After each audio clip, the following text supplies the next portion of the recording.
Salut les amis, bienvenue sur Chrétien Philippe. J'espère que vous allez tous et toutes bien.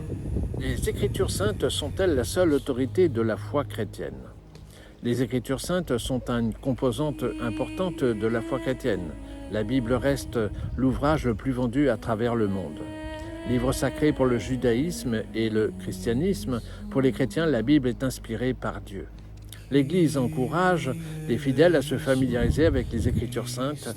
Des groupes bibliques encadrés par des personnes ayant une formation adéquate sont organisés dans les paroisses. Étudier les Saintes Écritures de façon personnelle vous expose à un danger particulier, celui du fondamentalisme. Le fondamentalisme biblique est une posture religieuse soutenant une interprétation stricte et littérale. Pour le fondamentaliste, seules les Écritures saintes font autorité. L'argument principal du fondamentaliste est « ce n'est pas écrit dans la Bible ». En cela, il est déjà en contradiction avec ces mêmes Écritures saintes où il est précisé que les paroles du Christ n'ont pas toutes été consignées par écrit. Jean chapitre 21, verset 25.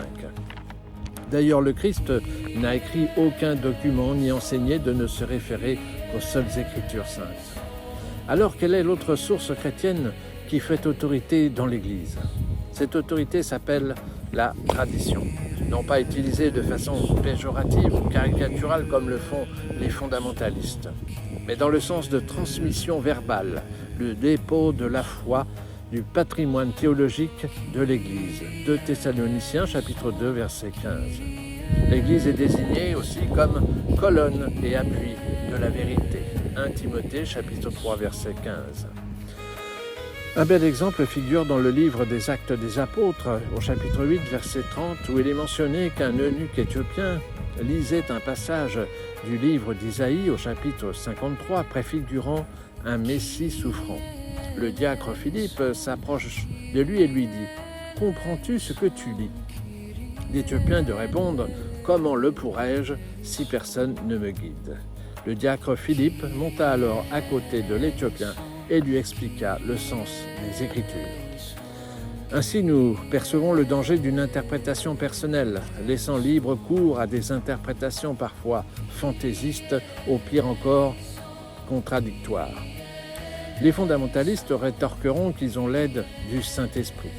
Malgré l'aide précieuse de l'Esprit Saint, les fondamentalistes sont divisés et opposés sur de nombreux domaines de doctrine. On ne compte plus les innombrables dénominations, environ 50 000 de par le monde, opposées les unes aux autres sur l'interprétation de certains textes bibliques. Ainsi, les Écritures saintes et la tradition se complètent mutuellement. Il existe aussi une autre source d'autorité appelée le magistère, dont je vous parlerai prochainement. Interpréter un texte biblique nécessite quelques prérequis. Savoir distinguer le sens littéral du sens figuré ou spirituel. Et précisément, c'est la mission de ce que l'on appelle la tradition. Voilà, j'espère que ces quelques précisions sur la relation entre les Écritures saintes, la tradition, vous ont été profitables. N'hésitez pas à vous abonner, à partager cette vidéo, à me faire part de vos commentaires éventuels. Vous pouvez nous rejoindre sur notre page Facebook intitulée Chrétien Philippe. Et en attendant le plaisir de vous retrouver, je vous dis à bientôt et surtout, soyez bénis.